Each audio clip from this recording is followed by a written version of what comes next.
premiere for other insiders was just yesterday for my dog, Adam Schefter. And apparently, Shefty, there's some news coming out of Kansas City today.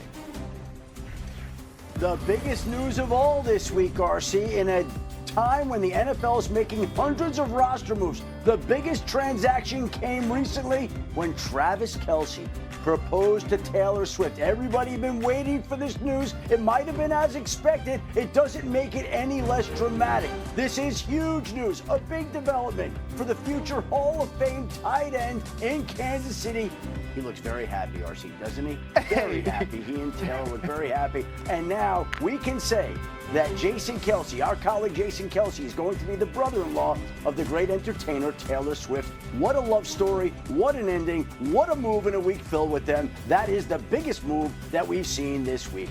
Hey, I tell you what, the rich get richer. Way to go, Trail. Yeah, talk about swinging for the fences and hitting a home run, man. Hey, welcome to NFL Live. You already heard my boy Adam Schefter. We have Damian Woody and Dan Orlovsky here with me. I mean, Dan, you know, when you're Travis Kelce and you're going to be a first ballot Hall of Famer, you're one of the greatest players to ever play, it's difficult to marry up.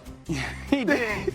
You can't marry down, that's for sure. Listen, all jokes aside, I watched the podcast that was on New Heights with Travis, Jason, and her. I thought she was awesome. I hope they get married. I hope they're married forever. I hope they have a bunch of kids, and have just an awesome life together in that regard. They seem great. So, to me, listen, congrats. I want to see people be happy. No doubt. And when you looked at both of them on the New Heights podcast, she was happy, Travis was happy. They're two people that love each other, and I'm so glad that all the people that were part of this is a publicity stunt camp, we're wrong, now have egg on their face. But let's get to real football. My hometown team finally named a starting quarterback. Adam, what can you tell us about New Orleans' decision? RC, Kellen Moore, the Saints head coach, announced this afternoon that the Saints' new starting quarterback will be one Spencer Rattler. He gets the nod over the rookie second-round draft pick Tyler Shuck. They're going to head into the regular season opener with Rattler at the helm.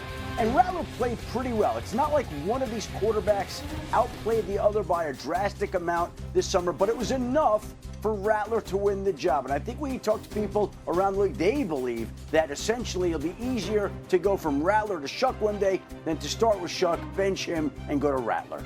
Yeah, that's the reason why I always felt, or at least as this preseason has gone on, Spencer Rattler would be and should be the starting quarterback. He had some bright moments as well. Shefty's right that neither quarterback stood out in this regard. But week 2 of the preseason, he led an awesome comeback late where he got hot. He's as talented throwing the football as a lot of guys that we know in this league. And now he's got a decent opportunity with an offensive-minded head coach and is still a very young and promising receiver in Chris Olave. I would highly suspect Tyler Shuck plays at some point this year. But Spencer Rattler's got an opportunity to be the starting quarterback, and now it's up to him to make the most of it. Yeah, Dan, just to piggyback off that, we know that Spencer Rattler is a very talented guy, but ultimately we know that Tyler Shuck, obviously the draft pick from this year, he's going to see the field at some point. And I think Adam said it perfectly. You rather go from a veteran to the rookie rather than a rookie and bench the rookie and go to the veteran. So at some point this year, Tyler Shuck's going to see the field. It's just a matter of when. Yeah, absolutely. When Tyler Shuck was coming out this year, I mean, Louis Riddick couldn't have been higher on what his potential could be as a starting quarterback in this league. But we forget sometimes who Spencer Rattler was, whether it was at Oklahoma or South Carolina before he was drafted in the 5th round. Incredibly strong arm, incredibly talented. But Tyler Shuck is a guy who I expect to see the field at some point this year, because if you're Kellen Moore, you have to know headed into next year, is your franchise quarterback of the future actually in your building? And if he isn't, you need to move on and figure out who that is. Totally. No, that wasn't the only business of today. By 4 p.m. Eastern, they have to be down. Every roster needs to be down to 53. Adam, what notable cuts should we know about? RC, we saw a slew of notable cuts across the league today. Older players, younger players. Here are some of the big names from today, leading off with the Giants quarterback Tommy Cutlets DeVito put on waivers today, essentially in New York. Desmond Ridder let go. Jake Haener in New Orleans. Deontay Johnson, the former Steelers, Browns wide receiver. Another wide receiver, Malachi Corley, Clyde Edwards-Helaire in New Orleans. McCole Hardman, Jalen Mills, Hunter Renfrow, Robert Woods, KJ Hamler, Carson Steele. Those are some of the names. They're still coming in right now. The Browns released their veteran kicker, Dustin Hopkins. They're going to go with a younger kicker right now. So, again, huge moves. They're still coming in. As for the Cincinnati Bengals, they get their deal done with Trey Hendrickson. Give him a raise this year, a $14 million raise. He now will become a free agent after the season. He gets more money this season, and if the Bengals decide to tag him after this year, he plays at the same level he did last year. That tag will be close to $35 million, so Hendrickson will be okay there if he does get the tag, or he'll get to test the market. But the Bengals get back the man that led the NFL in sacks last year, and they need some defensive help. Hendrickson should provide that. Listen, Trey Hendrickson said he was not playing under the current deal, and he shouldn't have. He had 57 sacks since he joined the Bengals in 2021, and that's tied for fifth most sacks in the player's first 4 years with any team since individual sacks became official in 1982. And now, out of the 4 that have more than him, 3 of those dudes are Hall of Famers. That's Reggie White, newly minted Jared Allen, and Derek Thomas.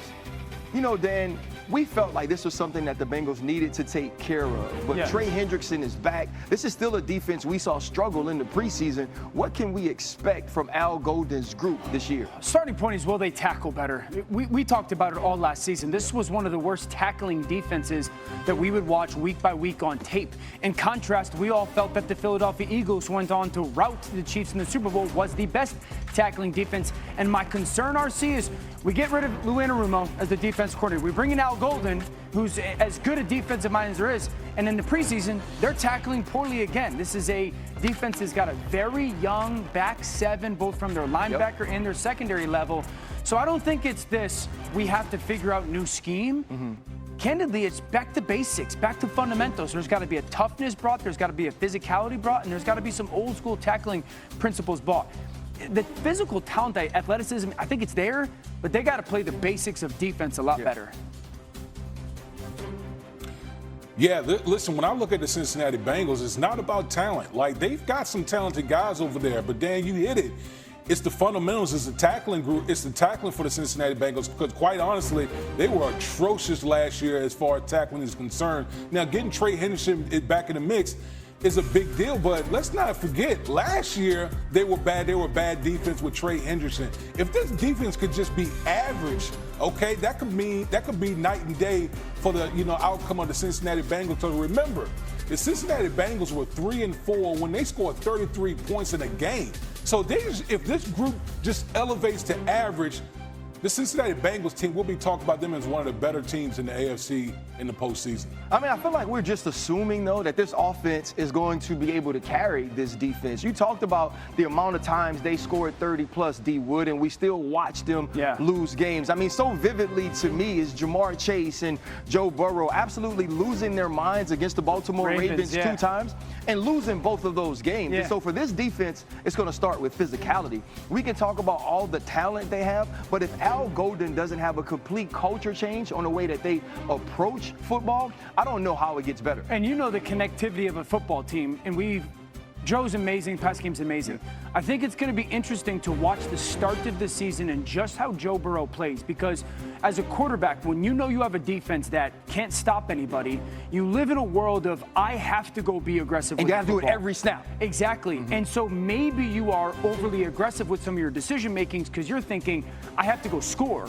Whereas you have a great defense, you'll be a little bit more cautious and less aggressive. And so does Joe Burrow start off this season and maybe, a throw gets away from him because he's trying to force it in the fourth quarter and ends up being a picker? I'm not making excuses. It's just when you know you got to be that aggressive, it changes the way you play. Yeah, and I think the other piece of it is, look at that preseason game, and we both said this is not how Joe Burrow plays. But could that be some of the effective thinking? Maybe at some point this